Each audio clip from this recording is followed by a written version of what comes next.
بسم اللہ الرحمن الرحیم۔ السلام علیکم پیارے ناظرین، جو چینل پر نیو ہیں چینل کو سبسکرائب ضرور کر لیں اور بیل آئیکن کو بھی دبا دیں۔ حضرت عباس رضی اللہ تعالی عنہ ایک واقعہ بیان کرتے ہیں۔ فرماتے ہیں، ایک روز میں مسجد حرام میں تھا کہ ابو جہل وہاں آیا اور بولا، میں خدا کی قسم کھا کر کہتا ہوں، اگر میں محمد صلی اللہ علیہ وسلم کو سجدہ کرتے ہوئے دیکھ لوں تو میں ان کی گردن مار دوں۔ حضرت عباس رضی اللہ تعالیٰ عنہ فرماتے ہیں، یہ سن کر میں فوراً نبی کریم صلی اللہ علیہ وسلم کی طرف گیا اور آپ کو بتایا کہ ابو جہل کیا کہہ رہا ہے۔ نبی کریم صلی اللہ علیہ وسلم یہ سن کر غصے کی حالت میں باہر نکلے اور تیز تیز چلتے مسجد الحرام میں داخل ہو گئے، یہاں تک کہ گزرتے وقت آپ کو دیوار کی رگڑ لگ گئی تھی۔ اس وقت آپ صلی اللہ علیہ وسلم پر سورۃ الگ کی آیت نمبر 12 پڑھ رہے تھے۔ ترجمہ: اے پیغمبر، آپ اپنے رب کا نام لے کر قرآن پڑھا کیجیے، وہ جس نے مخلوقات کو پیدا کیا، جس نے انہیں خون کے لوتھڑے سے پیدا کیا۔ تلاوت کرتے ہوئے آپ اس سورت کی آیت 6 تک پہنچ گئے۔ ترجمہ: سچ مچ بے شک کافر آدمی حد سے نکل جاتا ہے، یہاں تک کہ آپ نے سورت کا آخری حصہ پڑھا جہاں سجدے کی آیت ہے، اور اس کے ساتھ ہی آپ سجدے میں گر گئے۔ اسی وقت کسی نے ابو جہل سے کہا، ابو الحکم، یہ محمد صلی اللہ علیہ وسلم سجدے میں پڑے ہیں۔ یہ سنتے ہی ابو جہل فوراً آپ کی طرف بڑھا، آپ کے نزدیک پہنچا، لیکن پھر اچانک آپ واپس آ گیا۔ لوگوں نے حیران ہو کر پوچھا، ابو الحکم کیا ہوا؟ جواب میں اس نے اور زیادہ حیران ہو کر کہا، جو میں دیکھ رہا ہوں کیا تمہیں وہ نظر نہیں آ رہا؟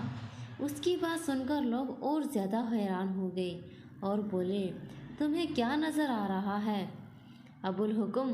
اس پر ابو جہل نے کہا، مجھے اپنے اور ان کے درمیان آگ کی ایک خندق نظر آ رہی ہے۔ اسی طرح ایک دن ابو جہل نے کہا، جیسا کہ تم دیکھ رہے ہو، محمد تمہارے دین میں عیب ڈال رہا ہے، تمہارے معبودوں کو برا کہہ رہا ہے، تمہاری عقلوں کو خراب بتا رہا ہے، تمہارے باپ داداؤں کو گالیاں دے رہا ہے۔ اس لیے میں خدا کے سامنے عہد کرتا ہوں کہ کل میں محمد صلی اللہ علیہ وسلم کے لیے اتنا بڑا پتھر لے کر بیٹھوں گا جس کا بوجھ وہ برداشت نہیں کر سکیں گے۔ جو ہی وہ سجدے میں جائیں گے، میں وہ پتھر ان کے سر پر دے ماروں گا۔ اس کے بعد تم لوگوں کو اختیار ہے، چاہو تو اس معاملے میں میری مدد کرنا اور مجھے پناہ دینا، چاہو تو مجھے دشمنوں کے حوالے کر دینا، پھر بنی عبد مناف میرا جو بھی حشر کریں۔ یہ سن کر قریش نے کہا، اللہ کی قسم، ہم تمہیں کسی قیمت پر دغا نہیں دیں گے، اس کے لیے تم جو کرنا چاہتے ہو اطمینان سے کرو۔ دوسرے دن ابو جہل اپنے پروگرام کے مطابق ایک بہت بھاری پتھر اٹھا لایا اور نبی کرم صلی اللہ علیہ وسلم کا لگا انتظار کرنے۔ ادھر نبی کرم صلی اللہ علیہ وسلم بھی عادت کے مطابق صبح کی نماز کے بعد وہاں تشریف لے آئے۔ اس وقت آپ کا قبلہ بیت المقدس کی طرف تھا۔ آپ نماز کے لیے رکن یمانی اور حجر اسود کے درمیان کھڑے ہوا کرتے تھے، کعبے کو اپنے اور بیت المقدس کے درمیان میں کر لیا کرتے تھے۔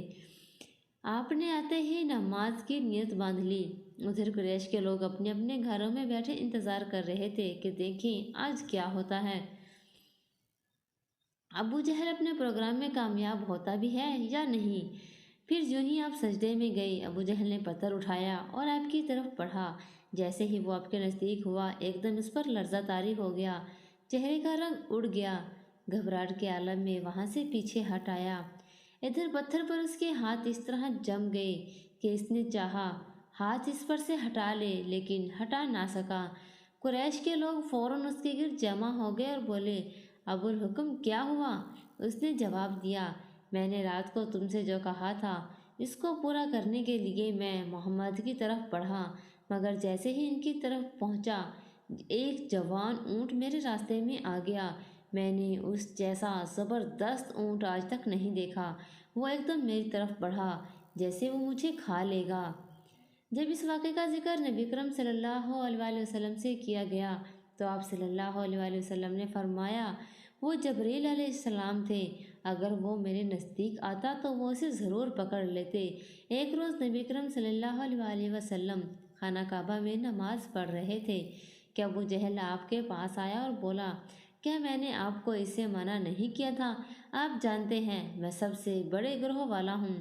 اس پر سورۃ الگ کی آیت 17 سے 18 نازل ہوئی۔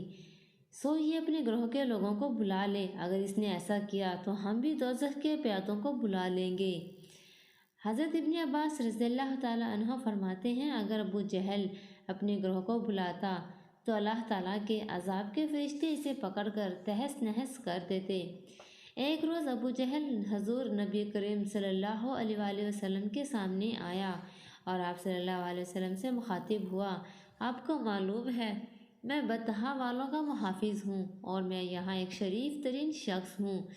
اس وقت اللہ تعالیٰ نے سورۃ دخان کی آیت 49 نازل فرمائی۔ ترجمہ: چخ تو بڑا معزز مکرم ہے۔ آیت کا یہ جملہ دوزخ کے فرشتے ابو جہل کو ڈالتے وقت پھنکارتے ہوئے کہیں گے۔ ابو لہب بھی حضور اکرم نبی کرم صلی اللہ علیہ وسلم کی اعزاز رسانی میں آگے آگے تھا۔ نبی کرم صلی اللہ علیہ وسلم کی تبلیغ میں رکاوٹیں ڈالتا، آپ صلی اللہ علیہ وسلم کو برا بھلا کہتا۔ اس کی بیوی جمیل بھی اس کے ساتھ جھپٹے میں شامل تھی۔ وہ جنگل سے کانٹے دار لکڑیاں کاٹ کر لاتی اور نبی کرم صلی اللہ علیہ وسلم کے راستے میں بچھاتی۔ اس پر اللہ تعالیٰ نے سورۃ لہب نازل فرمائی۔ اس میں ابو لہب کے ساتھ اس کی بیوی کو بھی عذاب کی خبر دی گئی۔ وہ غصے میں آگ بگولا ہو گئی، پتھر ہاتھ میں لیے آپ صلی اللہ علیہ وسلم کی طرف بڑھی۔ اس وقت آپ صلی اللہ علیہ وسلم کے ساتھ ابو بکر صدیق رضی اللہ تعالیٰ عنہ تھے۔ انہوں نے ابو لہب کی بیوی کو آتے دیکھا تو فرمایا، اللہ کے رسول، یہ عورت بہت زبان دراز ہے، اگر آپ یہاں ٹھہرے تو اس کی بد زبانی سے آپ کو تکلیف پہنچے گی۔ ان کی بات سن کر نبی کرم صلی اللہ علیہ وسلم نے فرمایا، ابو بکر فکر نہ کرو، وہ مجھے نہ دیکھ سکے گی۔ اتنے میں جمیل نزدیک پہنچ گئی۔ اسے وہاں صرف ابو بکر صدیق رضی اللہ تعالیٰ عنہ ہی نظر آئے اور وہ آتے ہی بولی، ابو بکر، تمہارے دوست نے مجھے ذلیل کیا ہے، کہاں ہے تمہارا دوست جو شعر پڑھتا ہے؟ ابو بکر بولے، کیا تمہیں میرے ساتھ کوئی نظر آ رہا ہے؟ کیوں، کیا بات ہے؟ مجھے تو تمہارے ساتھ کوئی نظر نہیں آ رہا۔ انہوں نے پوچھا، تم ان کے ساتھ کیا کرنا چاہتی ہو؟ جواب میں اس نے کہا، میں یہ پتھر اس کے منہ پر مارنا چاہتی ہوں، اس نے میرے شان میں نازیبا شعر کہے ہیں۔ وہ سورۃ لہب کی آیات کو شعر سمجھ رہی تھی۔ اس پر انہوں نے کہا، نہیں، اللہ کی قسم وہ شاعر نہیں، وہ تو شعر کہنا جانتے ہی نہیں، نہ انہوں نے تمہیں ذلیل کیا ہے۔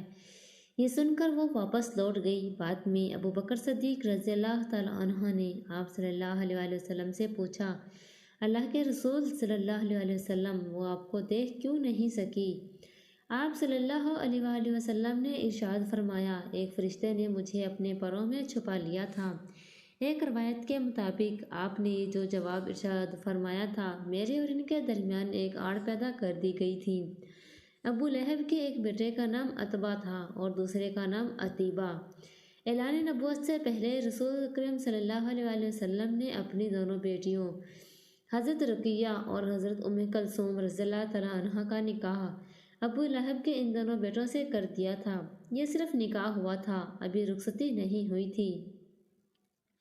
اسلام کا آغاز ہوا اور سورہ لہب نازل ہوئی تو ابو لہب نے غصے میں آ کر اپنے بیٹوں سے کہا، اگر تم محمد کی بیٹیوں کو طلاق نہیں دو گے تو میں تمہارا چہرہ نہیں دیکھوں گا۔ چنانچہ ان دونوں نے انہیں طلاق دے دی۔ دیکھا جائے تو آپ صلی اللہ علیہ وسلم کی بیٹیوں کے لیے اس میں حکمت تھی۔ گویا اللہ تعالیٰ نے چاہا کہ یہ پاک صاحبزادیاں عتبہ اور عتیبہ کے ہاں نہ جا سکیں۔ یہ رشتہ اسلام کی دشمنی کی بنیاد پر ختم کیا گیا، یعنی آپ دونوں چونکہ نبی اکرم صلی اللہ علیہ وسلم کی صاحبزادیاں تھیں، اس لیے یہ قدم اٹھایا گیا۔ ناظرین، اگر ویڈیو پسند آئے تو لائک اور شیئر کرنا مت بھولنا۔